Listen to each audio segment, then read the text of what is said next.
Well, as seems to be our want these days, our meetings start at 6 and go to the second phase at 7:30, or in this particular case, 7:35.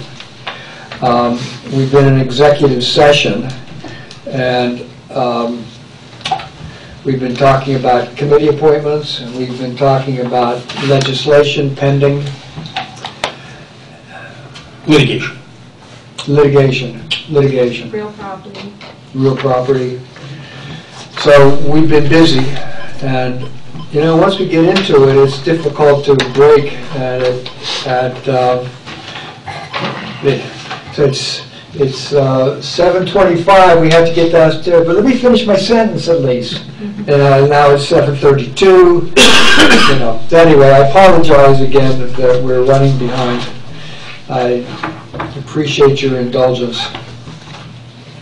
So I trust everybody has a copy of the agenda in front of him or her. We're at minutes.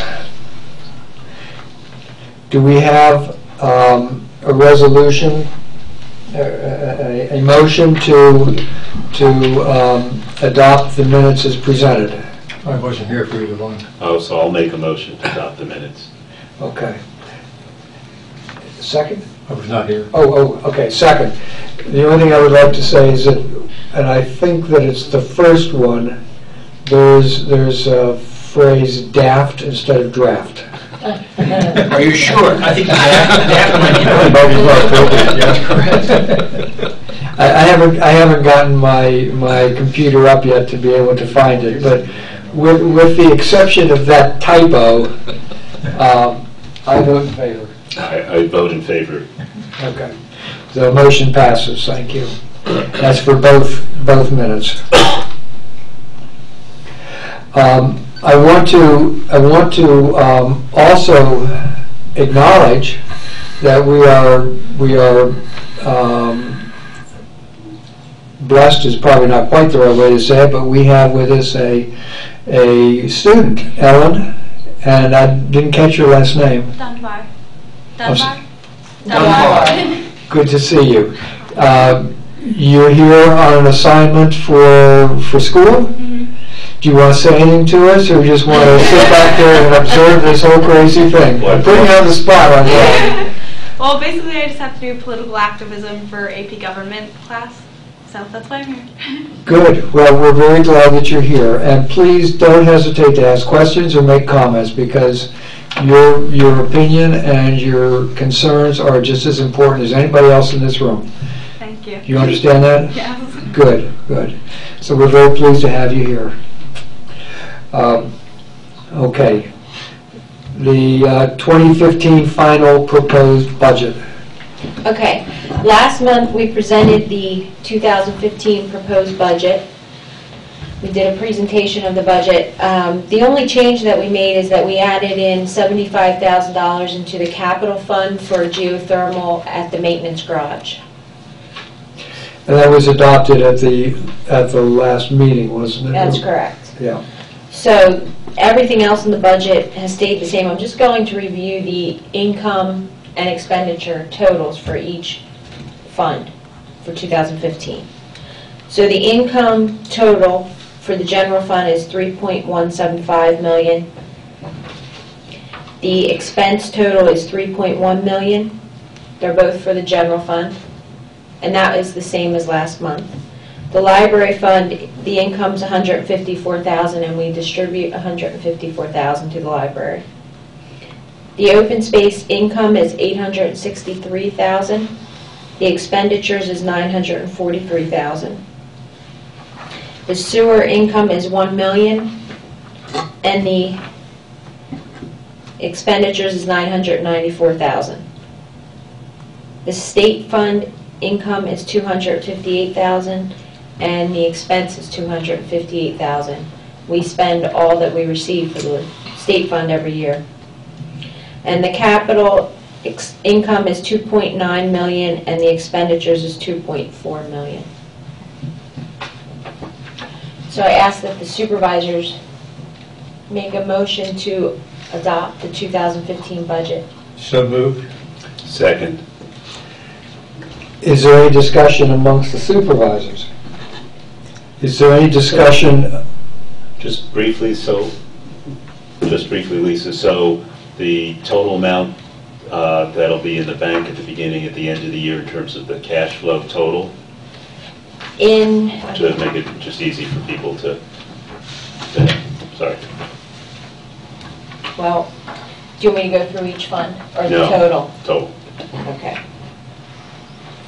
So at the end of the year, it's going to be, well, at the beginning of 2014, Mm-hmm. it was around 12 million total. At the end of the year, it'll be around 11 and a half, Okay. approximately, for all funds. Okay, thanks. Any other discussion up here? No. Is there any discussion amongst, or from the residents regarding the budget? Okay. Therefore, all in favor? Aye. Aye. And obviously none are opposed, the motion passes. Thank you. It gets us down to, I've already commented about executive session. Did I do it adequately, or do you need to fill in more? You did a good job. Thank you. Manager's report, please. We have been talking about a retirement community 2 ordinance for many months. Last month we had, actually at our December 3rd meeting, we had a lot of discussion on the retirement ordinance. The supervisors finally decided on a draft that they will advertise for the January 21st meeting to vote on. That draft is on our website under ordinances. It's ordinance 221. I wanted to give an update on the Chandler Mill Bridge since the last meeting. On December 8th, our attorney Dave Sander and I attended the Chester County Planning Commission meeting. They did Commissioners meeting, sorry. They did vote on a resolution to begin the process to transfer ownership of the bridge to Kennett Township. And that resolution passed, so we're beginning that process. If there's any future updates on the bridge, again, I will send out a notice via email of when another meeting will be on the bridge. The reorganizational meeting is on January 5th at 7:30. All the volunteers have been invited to attend, and the residents are also welcome to attend. We hopefully in January, at the January 21st meeting, we will be adopting an ordinance for the 4-way stop signs that we've discussed at Hillendale and Byard, McFarland and Hillendale. So we should have that ordinance ready. And we've been working on trying to get a Facebook up and running for the township.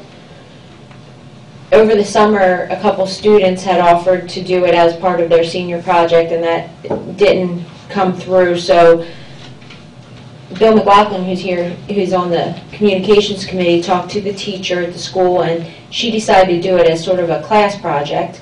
And the class was going to come up with a design or a template for our Facebook. So tomorrow, Bill and I are going to the Kennett High School in the afternoon they will present that to us. So we will see what happens with that, and then bring it back to the supervisors.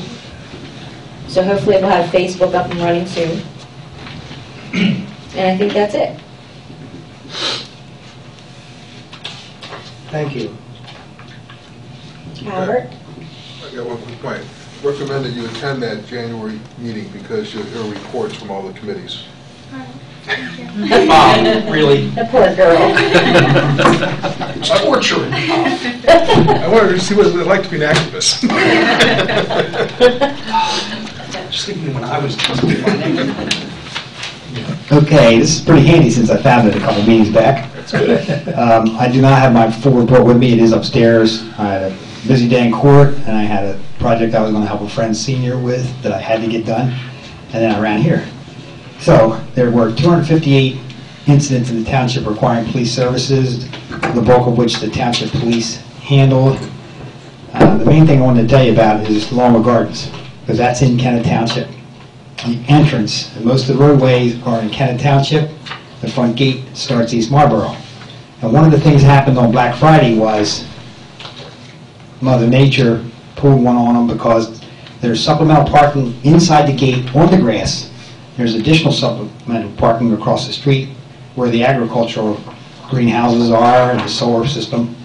And they also are used particularly during the fireworks and this time of year, which Longwood Gardens is very popular and overcrowded. And what happened was there was no place for them to park because it snowed and created mud. It just wasn't feasible. Longwood security realized this was going to happen. They rented Exelon parking lots Friday, Saturday, and several other nights. They hired 30 buses. They have their own electronic billboards that direct the cars to that, even by points of the miles. They rented, I think, 6 more and went over it with us how they were going to do that. If it occurred. It did occur. They closed the ramp to Longwood Gardens. That presented a backup on the Route 1. Then they simply drove past and tried to turn at Greenwood Road, which caused a gridlock, blocked the firehouse, all presented problems.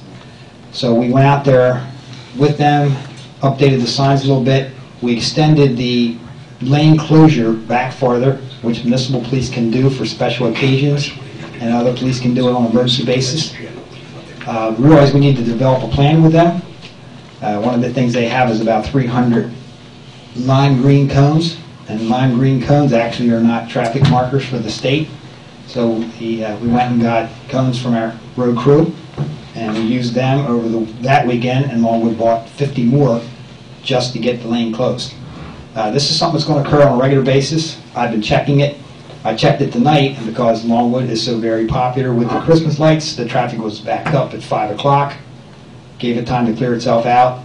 By 6 it was cleared out, but this will continue, particularly on the weekend nights. So Officer Knowlton and I have been monitoring this to see what we have to do. We did extend that lane closure back further. One of the reasons was safety, because cars were running up on it, simply switching in front of each other. I commend the Longwood security guard and the manager because this really did work quite well, and they have to work with us on this. They won't be able to use that parking lot until it freezes. Then even if they get snow on it, they can treat it, but not until it freezes. They have plenty of portable lighting for it. It just isn't going to work until Mother Nature agrees to cooperate. Although I think sometime in the future, the Longwood is talking about improvements over the next 10 to 20 years. Probably should discuss with them what additional parking will occur. We mentioned that in the meeting when one of the security people were here, and all they did was revert back to the uniformed security officers. It didn't really do what we were planning.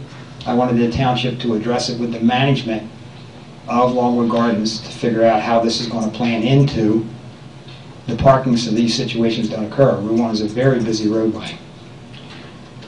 Having said that, Kendall is making improvements to their entrance. They want to make mostly cosmetic. They had planned this 2 years ago, and then it simply got, I wouldn't say dropped, but put aside. The new manager approached the township manager about, we're going to pick this plan up. There was a meeting, and then another meeting was set up with myself, the roadmaster, Longwood's architect and engineer, or excuse me, Kendall's manager, and PennDOT attended. And PennDOT attended in that the manager of the traffic signals attended, the permit individual attended, and the roadway traffic manager, planner, analysis. They all attended. It was very cooperative. I attended for the township because the township had 3 different things to attend all at the same time. What was decided there was the traffic signal is very old. It was back into the 70s. It can't be coordinated with the lights along Route 1. New signal is very expensive, but our roadmaster, being as clever as he is, he saved all the old pieces that were taken down from Route 1 when the improvements were made. And they are beneficial in this system. Because we have that, PennDOT said, granted permission to use the poles. They also told us they'd consider this project maintenance. But they wanted the wires put underground, which we also wanted. And they said instead of the township drawing a new plan, which would cost us for the engineering, they said simply add it to the Kendall plan, and they instructed Kendall engineer and his architect to add these revisions to their drawing of the entrance. So that's pretty much where that stands. The next thing we looked at was alarms are high again this month. We're concerned about alarms, and a lot of times we were calling them false alarms. But in speaking to one of the security company managers locally, he said they may not all be false, which we had discussed. They could be an attempt. It just didn't break in the house, or they didn't get in the house. It could simply be an attempt. So with that, we decided to start looking at these alarms on a monthly basis and determine if they are, and determine that stricter enforcement may be necessary. And the reason we dropped that was we found out that people were not using their alarms based on they'll get a citation. Well, that defeated the whole purpose, and there were a couple of large burglaries, particularly right on the township line. So to prevent that, we went back to convince them, use the alarms. We'll talk about citations later. If you get 5 in a week, that's a different story than you getting 1 a month. We want you to use the alarms, which was effective in preventing crime. But we want to do another analysis to see if we do have attempts, because there are a lot of burglaries in southern Chester County. We're fortunate enough not to be victim of that right now, but still, that's something to really analyze to see who has the false alarms and who has attempts. And the reason I say attempts is because if there's an actual break-in, it's now a burglary. So it doesn't show up as a false alarm. It only says in the report the alarm was activated or wasn't activated or whatever. So we need to analyze that further. That's one of the things we're going to do.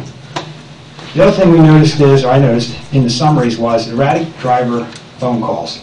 And what's occurring is people are riding down, particularly 52 and Route 1, they're calling 911, say, I got somebody weaving across the road, I got a guy ripping around cars on the double lines, at blind curves, et cetera, et cetera. We had 8 this month, and everybody's having them. You can listen to them on the radio pretty much around the clock. And it's beneficial in getting drunk drivers off the road, but it's also beneficial when some of these drivers are pretty erratic, and also coming up KM Road.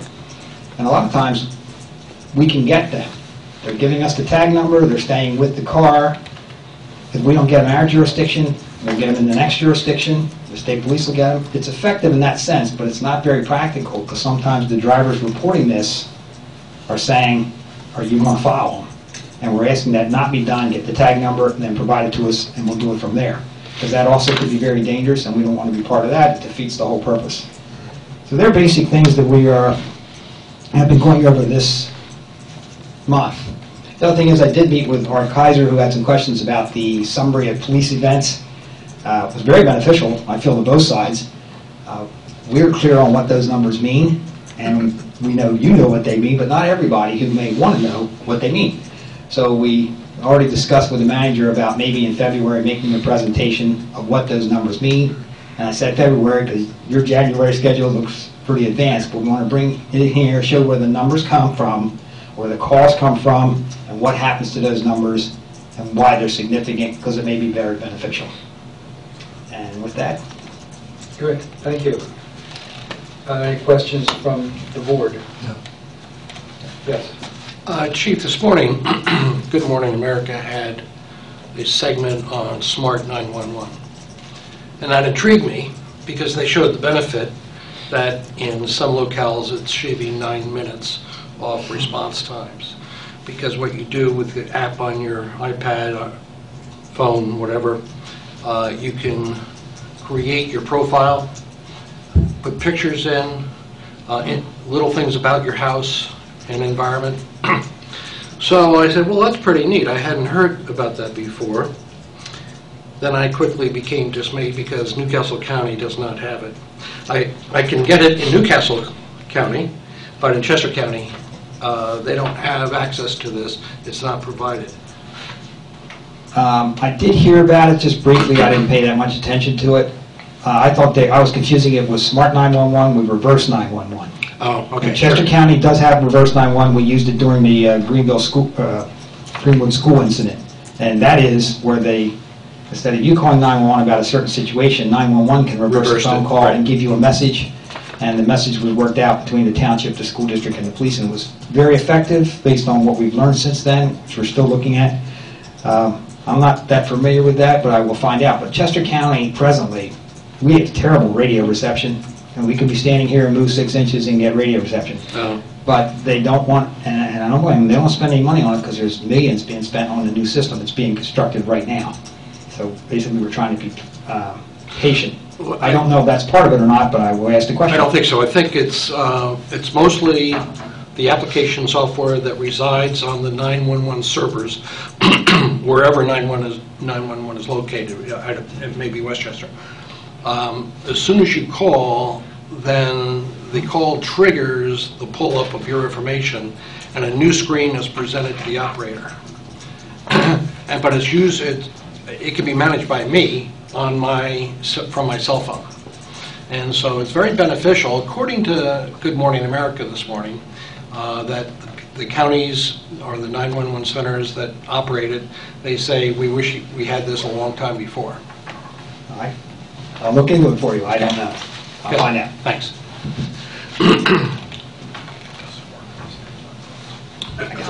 Albert, are the members of the fire company also helping with the directing traffic there at the Longwood entranceway? Yes, they were. In fact, the fire company realized what was going on before anybody else did, and their traffic unit got out there and closed Greenwood Road. And in the meantime, they were in contact with me about the problem. So was the security. I signed off radio for that day. I didn't leave, but I signed off radio for that day, but I came right back on understanding what was occurring. Right. And the fire police have authority to do that, but we needed to have a broader plan than what was planned there. But we were all concerned that the firehouse would be locked in. And then we went from there to develop a safer program after we observed what was going on. Any other questions or comments for the chief? Thank you. You're welcome. All right, that takes us down to old business and a little background on the gun law for those who have been paying attention for a while. There's been for a number of months, probably a year, this board has wrestled with the use of guns in the township in an indiscriminate manner. And the reason I say indiscriminate is because up until relatively recently, there were no effective ordinances, local municipal ordinances in place for the use is the word I'm using, the use of guns in the township with particular concern for safety and reasonable standards such as, is it dark outside, is the sun up, is there a backstop, what are the standards for the use of a gun, not in a hunting situation. And for the historians in the group, we passed an ordinance and then at a later date revised it.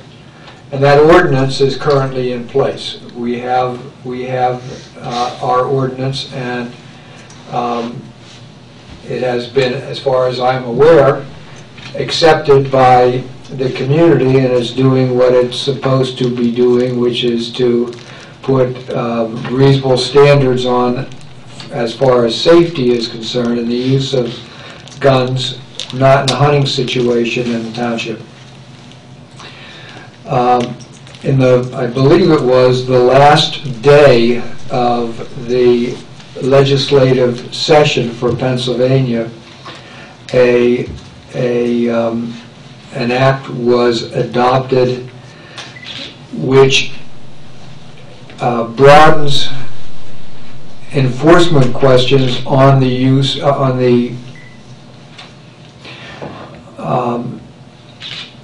the ability of municipalities to regulate the use of guns within municipalities within the Commonwealth. It also gives standing to sue to the National Rifle Association and individuals, and as a consequence has raised the stakes in a number of different ways, including attorney's fees to the winner and a number of other things. The governor, current governor, wants to enforce this legislation. The Attorney General does not, the incoming governor does not, and the first-class cities of Philadelphia and Pittsburgh and whatever Lancaster is have all brought lawsuits against the Commonwealth to hold that legislation unconstitutional for various reasons.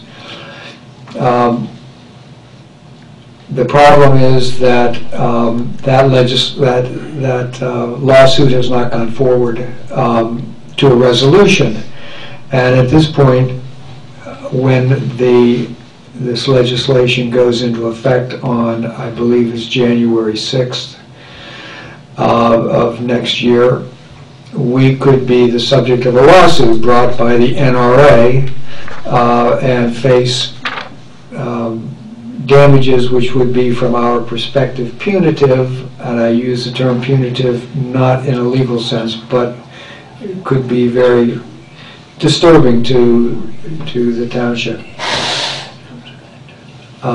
Consequently, it's the recommendation of our council that we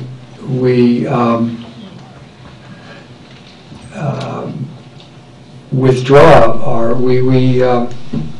what's the word? Repeal. Repeal, thank you. Repeal our legislation, our resolution, our ordinance, and thereby take the safe way out, and then when the lawsuit that's pending is resolved in whatever way it may be, we can then reenact our ordinance.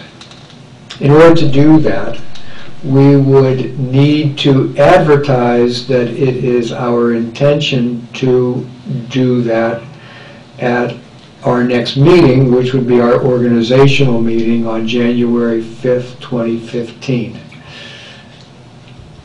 I have to say that I find this repulsive and repugnant, and I'm not happy to do this. On the other hand, I would feel perhaps a little bit irresponsible if I were to play loose and fast with the resources of the township when there's a way to avoid that risk. Why take the risk? We can always redo the ordinance in the future. So, I'm going on record as saying that I haven't resolved how I will vote on January 5th, 2015, but I have a very difficult time going forward doing it, but I probably will, because I think it would be for the betterment of the township. So I'm saying all of this so that you understand the background of what it is that this board is about to do. Can I just make a quick comment? Please do, Councilman. Thank you.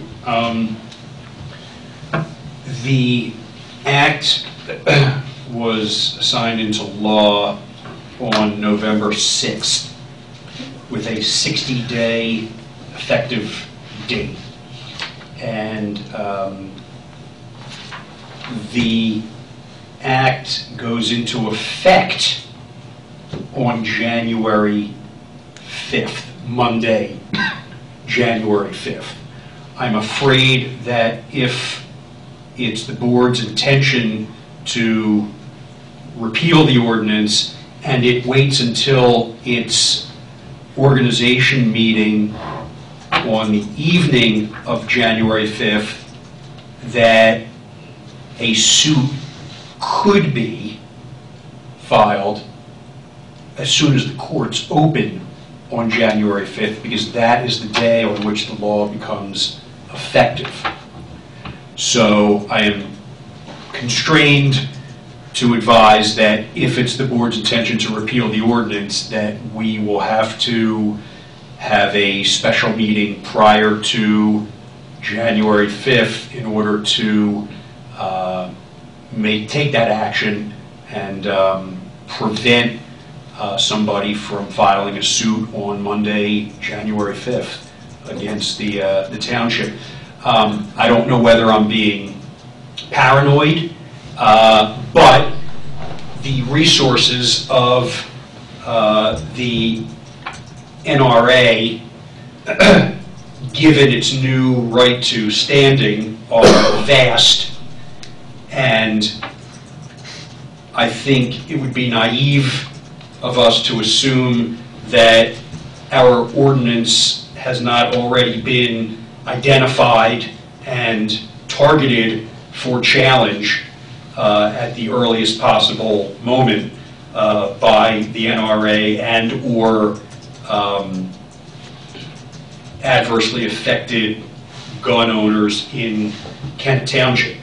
So the recommendation is that if the supervisors wish to authorize me to draft an ordinance repealing the current gun ordinance, that it be advertised for a meeting prior to January 5th of the board's choosing.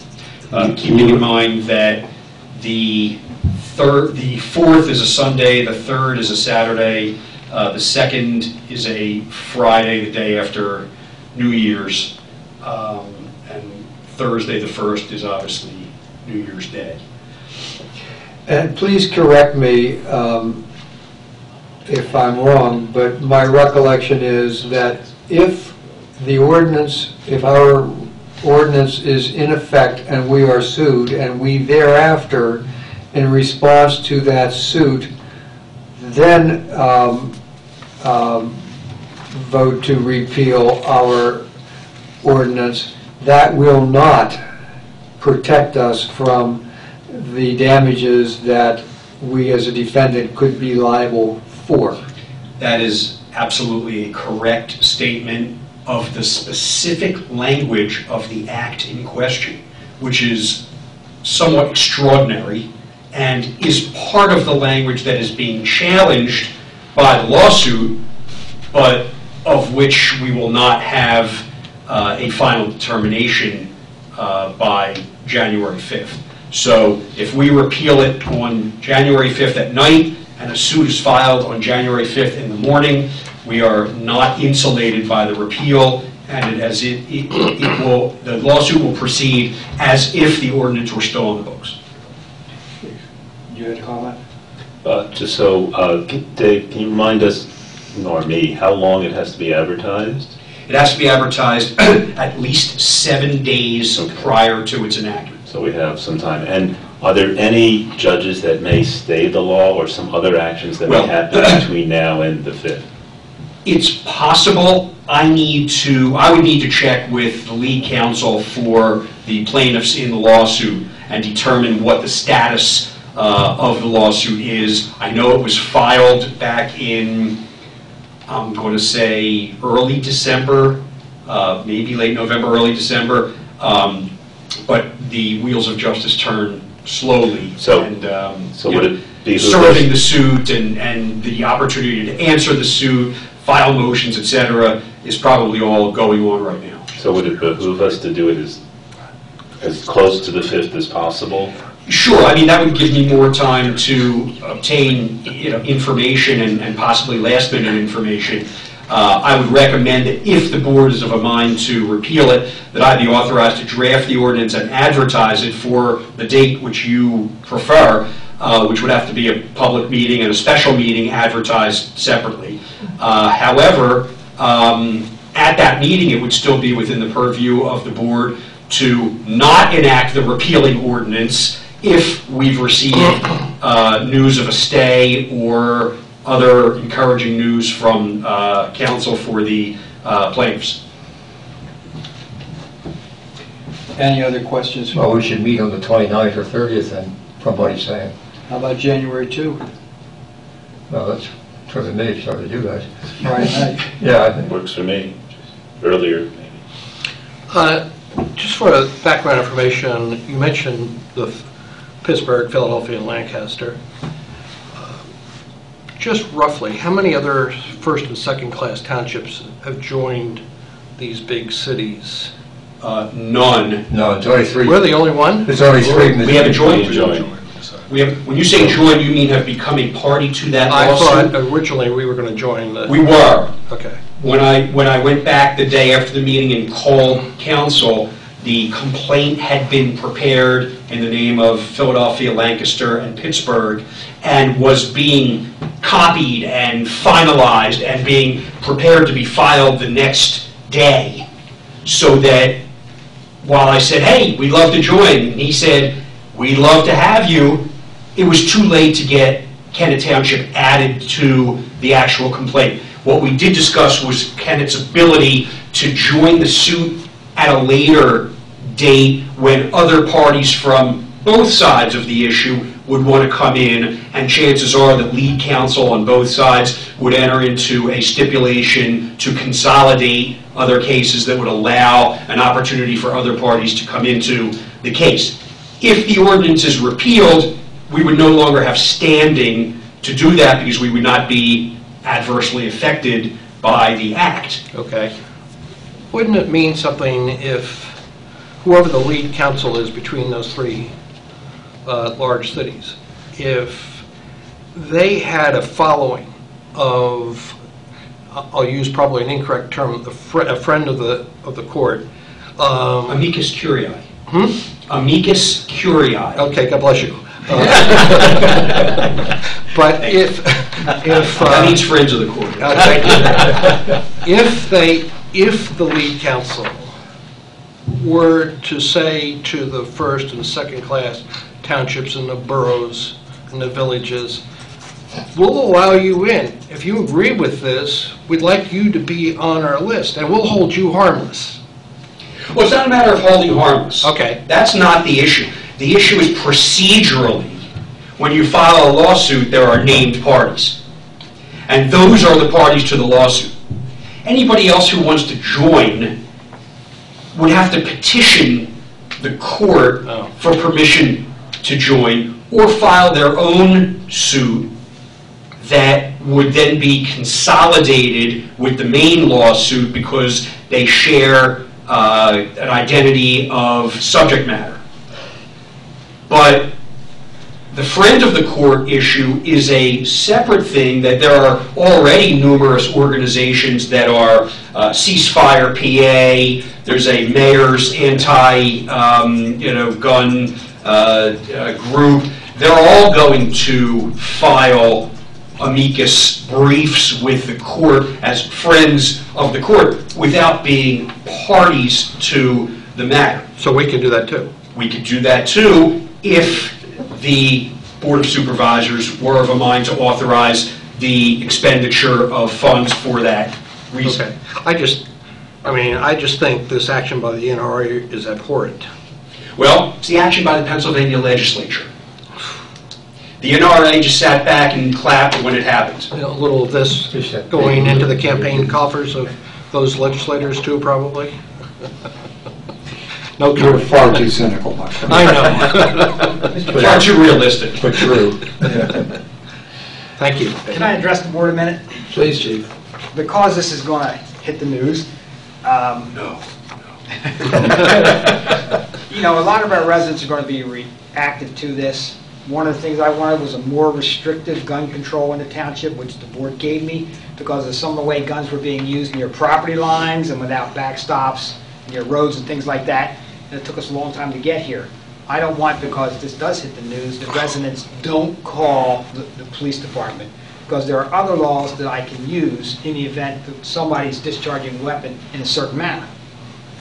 They're not as restrictive as what the township ordinance was, but at the same time, if somebody's acting reckless with a weapon, even the time of day could be considered disorderly conduct. All of them come under the crimes code. Correct. They're just not as close as the ordinance that the township prepared, but I don't want to stop calls coming into us. So which interestingly, Chief, is an argument that proponents of this act would use Correct. against the township's ordinance, because they would say, all that stuff that you're saying you can't use it here, you can't use it there, it's all the safety stuff, it's already protected by the crimes code. I don't necessarily agree with that, as I said. I know you don't, and I don't either, but it's an argument. So when they say possession of a handgun, which we can't legislate against, is intricately and intimately tied with the ability to use the handgun in a non-criminal way, our ordinance loses, because we're regulating use. My argument is you can regulate use because they don't say the word use. They say possession, ownership, transportation, and transfer, but they never say use. But there have been cases that have gone both ways, and it's a toss-up, and what the township would be risking if it left its ordinance on the books is some hefty damage awards. I understand. I don't disagree with what you're saying. Right. The testimony today, I understand exactly what you're saying. I just want to make sure the message is out, both to the board and to the residents, to let us know what's going on, because we need to make that information. If I ask the chief a question. Sure. So since there's been an ordinance in place, have you had complaints about gun discharges? The only one I can remember was in reference to hunting. And Okay. we're not, that individual may not have been complying with the hunting regulations, but he agreed to check. You know, it was handled in a non-prosecutorial So it's done its purpose? Oh, yes, in absolutely. protecting the residents of our Absolutely. township? I Thank even you. talked to the individuals that were prosecuted, and although that case On was, they weren't found guilty, they weren't found not guilty, it was, we'll examine the case, and that's as far as it went, and what that cost him to bring those issues up was effective. Thank you. Yes. Yes, Mr. Chairman, I've got a couple of questions, and I just wanted to verify in layman's terms that if the Kennett Township name is on that suit, effective the day the ordinance goes into place, and the NRA plans on suing the township, is that, I was a little lost on that. Yeah, Why don't you bring me up? All right, so let me try to feed that back to you. If we were sued and then withdrew from the legislation, I'm walking, repealed, thank you, and then repealed. So we're sued, number one, then repealed, number two. That repealing does not get rid of the lawsuit. We are still subject to the penalties of the potential penalties of the lawsuit, even though we repeal the suit thereafter. And those... That's the way the legislation is written. Okay. Yeah, so the NRA or anyone withstanding could sue us if it's still on our books. The ordinance is on our books. Joining the what sort of suit do you call it, counsel? The joining or not joining the I guess group of cities It's the primary lawsuit in this case was filed against the state law doesn't have any impact on whether we would get potentially sued or not. So whether we join or not, that lawsuit against the state law doesn't change whether we would be at risk of being sued by the NRA or any group withstanding on January 5th. But as of right now, you do not know whether or not the NRA is formally initiating a counter. No, there's two things. I don't know. There's two things the NRA could be doing. One is formulating a lawsuit against the township challenging our ordinance. Two is, I'm sure they have already been served with the Lancaster, Philadelphia, Pittsburgh lawsuit and are organizing their defense to that lawsuit. Right. And any counter filings and answer preliminary objections trying to strike the lawsuit because it's not supported legally, any number of responses that the NRA can make to the lawsuit that was already filed. But when we're talking about NRA action, we're talking about the potential, and we don't know, but the potential that they could file when the court opens, when the Prothonotari's office or whatever it's called, in Chester County, when that Prothonotari's office opens and they file a lawsuit at 9 a.m. on January 5th, because that's when the law goes into effect and our ordinance is still on the books, we are subject to damages if we lose the lawsuit. Now, Mr. Solicitor, you mentioned the words hefty damage awards. Attorney's fees, and I'd love to, I should really pull it out.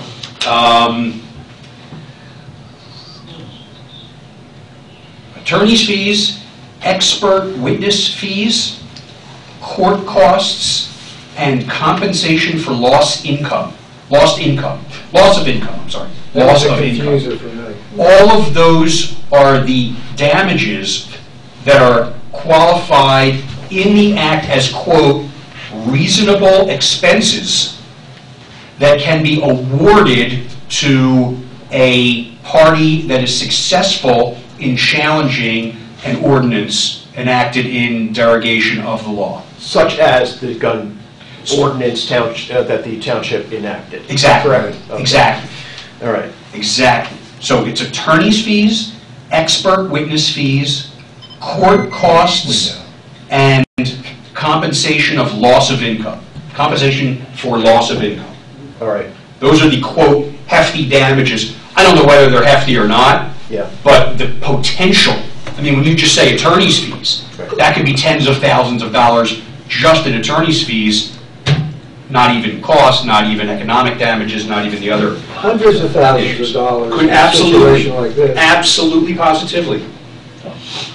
So John Q. Public challenges the ordinance by virtue of the NRA, or I should say Pennsylvania Assembly, backed. The township could be liable to pay John Q. Public close to $100,000 or whatever that figure is. It's silly to kind of figure on a number. Yeah. They're attorney's fees.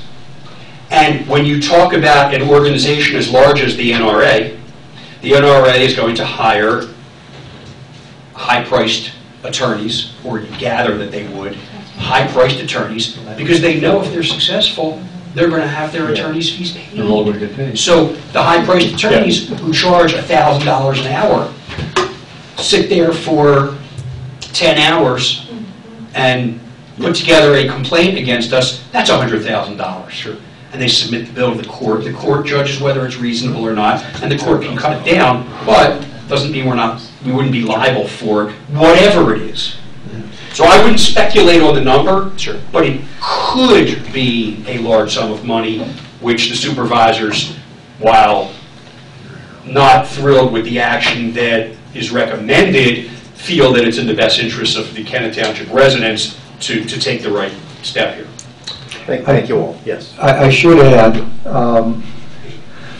we've made inquiry to our insurance carrier to determine whether the actions that we have taken to date, the consequences of the actions that we've taken to date, would they be covered? Specifically, if we're sued, would that be covered by our insurance carrier?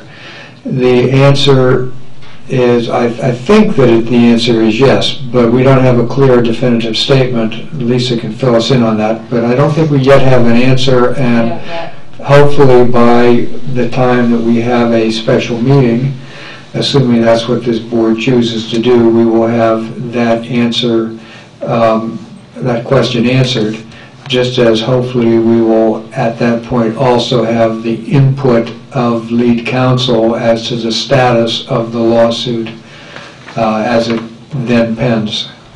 Thank you. Yes. Go ahead. I'd like to think that Mr. Stevens' proposal to rescind the law and then create a new one at some point in time is very reasonable and in the best interest of the township residents, and so I would encourage the supervisors to approve that. Thank you. Let's do it. Caveat, Mr. Chairman, about reenacting an ordinance. If the act is struck down, I'd urge the reenactment of a similar ordinance. If the act is upheld, I don't think that the supervisors, having taken the preventative step of repealing it so they don't get sued, would then put a new ordinance out there that would be challenged. Right. So it's a conditional reenactment of the ordinance. Indeed. Thank you. Any other comments? Yeah, I mean, I do. I mean, it's just that, I guess, one of frustration with our representatives in our Pennsylvania House, including our representative here in Kennett Township, and also our state senator and our former governor, to do this in the middle of the night. Because here on the Board of Supervisors, we were trying to protect our residents. We worked with residents who were interested in discharging their guns on their property safely. We thought we came up with something that protected the safety of the public, and they're preventing us from doing that job. They're trying to fund the NRA instead, and I really object to that. I thought we had even followed their guidelines. Well, you know, it'll be up to a court of law to decide it at the leisure of the court of law. NRA's guidelines themselves were... Yeah, I mean, We followed the NRA's guidelines. I took a gun safety course. I took a gun safety course as a child that was NRA sponsored. I mean, I think the NRA has a very good role to play in gun safety, and I'm disappointed that they're against gun safety. Well, and it may not be, although I think it is, it may not be the NRA that is behind this. You're such an optimist. To give the devil its due, pun intended. But certainly, I would wholeheartedly concur with your comments regarding our elected officials who have taken this position. Yeah, I mean, for the record, our representative at the time, Chris Ross, actually voted against it. Our current representative, Steve Brar, voted for it. All right, so we don't have a motion on the table yet. I was only trying to apprise everybody of what this was about. Having said that, may I have a motion to including a date when we can have to instruct our council to draft legislation and cause it to be advertised to a specific special meeting date. I didn't get what the date was. Okay, so I'd like to make a motion to let the council draft a resolution repealing the gun discharge ordinance to be advertised and to be considered at a special Board of Supervisors meeting for December 30th at 9 a.m. Is that good? That works. Second? All right. We've already talked about it. We need to talk about it some more. Any other discussion up at the table? No, nothing I can say for it.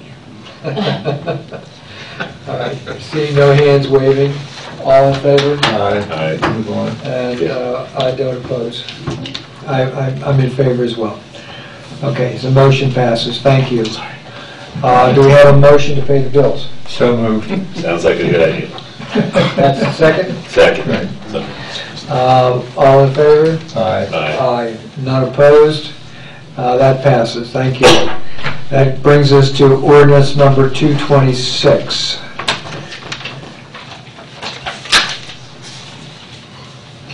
Do you want to lead us forth on that? Sure.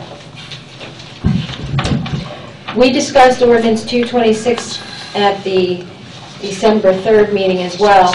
This ordinance is to create the Land Conservation Advisory Committee, providing for membership and qualifications, providing for terms of office, filling of vacancies, the appointment of officers, and the rules and regulations of the meetings and the committee. So this ordinance has been up on the website for review. It has been advertised for adoption. So So I would ask that the supervisors make a motion to adopt the ordinance. I'd like to make a motion to adopt the ordinance. Number 226, I second it. Oh, thank you. All right, thank you. Is there any discussion? All right, is there any discussion or comments or concerns on behalf of the residents in attendance? Okay. All in favor? Aye. Aye. Aye as well, so this ordinance passes as well. The next thing on the agenda is procedure for funding open space conservation easements for the LCAC. And the one that at the last meeting we adopted or approved, I suppose would be the proper way to say it, a procedure. The one that is currently before us is an amendment to it that adds a paragraph alternatively, and it deals with using the township obtaining a conservation organization through the use of an RFP. I would like to not deal with that tonight. Okay, so the one last month will remain in place. The one last month will remain in place. And that, okay, Okay. Yeah. okay. All right. Yep. Okay. So that takes care of that item. The next item on the agenda is Cannery Row Intergovernmental Cooperation Agreement. Would you like to tell us about that one? I certainly would. Thank you, Mr. Chairman. Oh, I'm sorry, are you talking to me? Wait. Okay. Is that you? Who was that masked man? I don't know who I am. I was contacted by Kennett Square Borough's solicitor regarding plans that have been filed, I believe, both in Kennett Square and either have been filed or are pending, close to being filed in the township, for the development of a series of two lots, one of which lies in the township and one of which lies in the borough. The developer is Cannery Row Properties LP. The parcels are contiguous. The property in Kennett Square is smaller. It's 1.3 acres versus almost 4 acres in the township. However, the density of proposed development of the lot in the borough is greater than the density of development proposed on the township lot, because the township lot will contain parking and stormwater management facilities to serve the 3 buildings that are proposed to be developed in the borough. There is one office building proposed for the township, but again, there's 3 buildings proposed for the borough. The concern is that the borough is not going to be able to approve the plans without the township approving the stormwater management portion of the plans. In other words, the borough can't approve the plan hoping that the township approves it. So they have proposed an intergovernmental cooperation agreement between the borough and the township that basically says that both municipalities will review the plan on their own, but will cooperate in their review. They will keep each other apprised, and that if both municipalities ultimately approve the plan, that there will be a condition attached by both the borough to its approval and the township to its approval that would deed restrict both lots from any further development unless jointly approved by the borough and the township. And that is the substance. The fear was that once this is done and approved, that the developer may seek to add an additional building or additional impervious coverage in the borough that is not supported by the stormwater management facilities located in the township, and would be able to file only an application with the borough. With this intergovernmental agreement, it will require the township's approval of that addition also going forward. So the proposed intergovernmental cooperation agreement was distributed to the supervisors. It's very simple. It's actually 3 paragraphs of substance, and I thought it needed a little bit of tweaking. So what I would like to ask the board tonight is to authorize me to negotiate this intergovernmental cooperation agreement with the borough, to give its assent or agreement to the concept of this agreement, and to bring this agreement back to its January 5th meeting to authorize its execution, along with an ordinance that will authorize the board to enter into the Intergovernmental Cooperation Agreement, which ordinance is required by the Intergovernmental Cooperation Agreement Act. And once we have that ordinance along with the agreement, then we can go forward with the borough and authorize the developer to proceed. Correct. Okay, may we have a motion to that effect? So moved. Second. Okay. Is there any discussion up here? Okay. Where are these lots? It's on Mill Road. It used to be the cannery. The old property cannery that burned that down. burned down. So where Victory's being built? It's the PIA development then? No. No? Where? Yes. No. I thought he was going to build in back of his development. But, he's talking about the Kennett Business Park, which is the PIA development.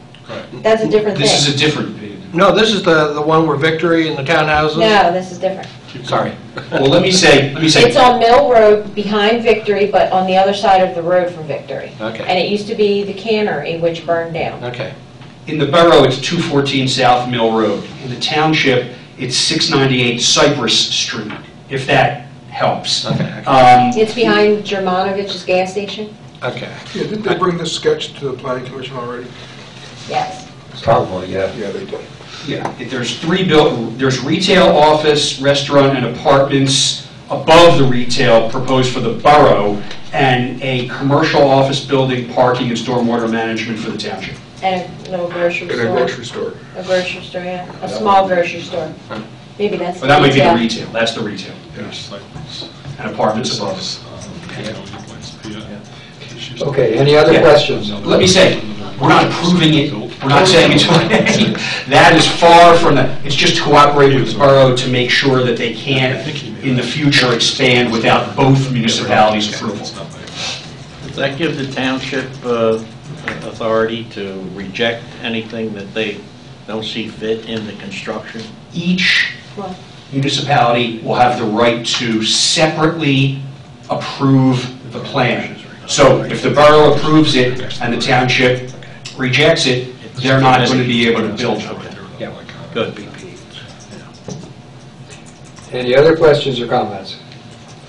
My only comment to that would be that, the way I see it being a planning commission, is that we're going to hold them to our standards when they're in our township with what they want to do. Correct. And the borough's going to hold them to their standards. We're not going to cross over and tell the borough what to do unless it's such an egregious thing. So, Right. with Well, that in mind. and also understand though, with this project, the borough engineer will be reviewing this project. Yeah, For both The entire municipalities, Yeah, it's going to be a unified development. Yes. But plans have to be filed. They shall obtain the necessary zoning and land development approvals for both the township and the borough. And the township and the borough will cooperate in the approval, if warranted, which is language that I want to add, of the plans. Yeah, this is, every development is unique, of course, but this is not unusual at all. We've done it for both East Marlboro as well as this particular developer as well, and maybe in our different corporate name, but yeah. All right. Any other questions or comments? All in favor? Aye. Aye. I'm in favor as well. The resolution passes. Thank you. That gets us to the report on road work. The entrance wall was completed at Clifton Drive and Southridge Drive. This was removed from the center of Clifton Drive before paving this summer. It was rebuilt in the shoulder on the upper side of the entrance. Snow plow posts were installed throughout the township to help the drivers during the storm. Trimming notices were passed out in areas where the road crew will be trimming in the upcoming months. Equipment servicing was finished along with repairs for the winter. The road crew spent an entire day with the engineer training on basin inspections to meet our MS4 requirements, which is our stormwater management requirements from the state that we must meet. We're setting up a new program this year, which will be computer-based to keep track of all the basin inspections. All of the pump stations were pumped out and washed down with a pressure washer, removing all the debris in the pits. This is done annually to each pump station. That's for sewers? Yes. The first snow arrived right before Thanksgiving. A new road crew man was hired. His name is Eric Petrucci. He came from Kennett Borough. Shoulder work is being done in areas where traffic is running off the edge, making a drop-off. Stone is being added and rolled to be compacted. One of the reasons why we reached a resolution to widen our roads by 2 feet on either side, 3 feet on either side, because of the specific concern. The road crew is taking safety classes, and that's being held by the co-op, which is 5 municipalities that participate in the co-op. And that's it. Okay. No escrow releases, no subdivisions, no subdivision extensions? No. Okay. That gets us through our agenda. Are there other public comments that anybody wants to make? Yes. Sorry. No. Back to the gun law. I'm not going to rehash what I learned tonight, but I was wondering, is the township going to send a letter to your representatives stating your position and disagreement with the legislature's vote? We haven't reached the point of having that discussion.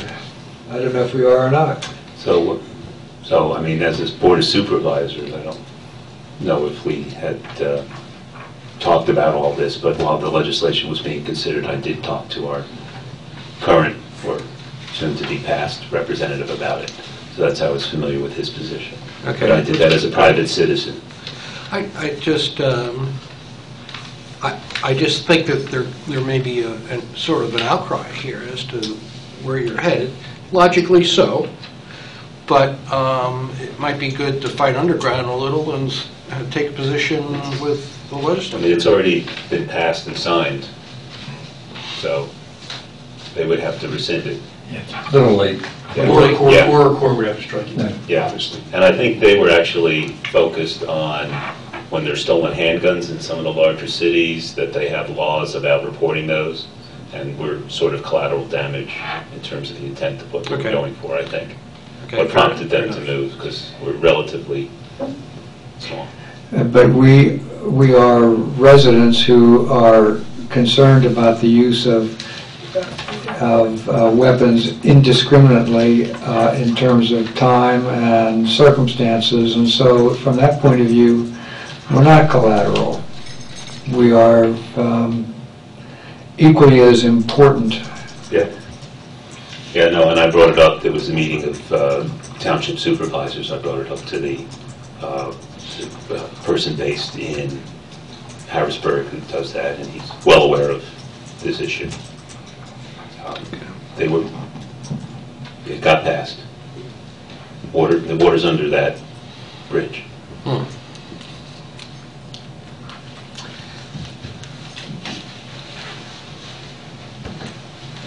On behalf of the Chandler Mill Bridge Consortium, we would request that the supervisors decide on what they would like to do with the bridge and how it would be handled in the future, as what type of bridge, by the January 7th meeting that you would have, so that... We will not be having a January 7th meeting. The January 5th meeting? January 5th. Okay. Then by the January 5th meeting, so that if other things are to be worked on, then they could be. So having that time frame would be helpful. I'm sorry, I was having trouble hearing you. Your voice is soft. What will be helpful? It would be helpful if this... Okay, here it comes. Thank you. Thank you. That is so much better. It would be helpful if the supervisors could decide by the January 5th meeting on the ultimate disposition of the Chandler Mill Bridge and the type of bridge that you would want to turn it into, so that whatever that would be, the Chandler Bridge Consortium could act accordingly with the various things that it would need or want to do. Well, I'm so surprised to hear you say that. Obviously, we have not been ignoring the issue. We have been struggling with the underlying concerns, and we have been having discussions. We've been having discussions with the other people that are involved, who are not supervisors. And so I can assure you that, speaking for myself, because I certainly don't know whether the other two supervisors and the township secretary and legal counsel have other things to do with their lives, but this absorbs a great deal of my energy, and I would be more than happy to have this behind me, more so than you would like to have it behind you. I guarantee that. No matter how much you want it behind you, I want it behind me. But it's not going to go behind us until it goes behind us in a way that we can all live with. And whatever that means. And that's the issue. And I was up here at the beginning of the meeting. Maybe you saw me handing my phone to counsel, showing him a text message that I got that was, curiously enough, exactly on these issues. So it's going on all the time. We are trying to get it resolved. And hopefully it'll be resolved by our organizational meeting. Hopefully. But we'll keep at it. Well, thank you for all your efforts on this. Thank you. Yes? Part of your resolution on this subject, does that involve a civil engineer who is professionally licensed to enter into the discussion or to sign off on it? Are you talking about what to do with the bridge? Yes, what to do with the bridge and how to build it and whatever. We've done all that.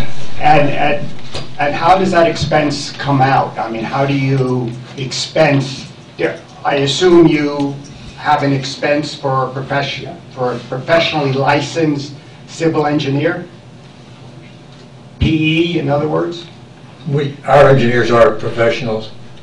The township engineer is professional. He's professionally licensed? Yeah, of course. Okay. Thank you. Has to be. Yeah, has to be to practice in Pennsylvania. Yeah. Any other questions or comments? Okay, then thank you all very much for your attention. Hopefully all of you have something to take back to school. Thank you for being here, everybody. Merry Christmas, Happy Hanukkah.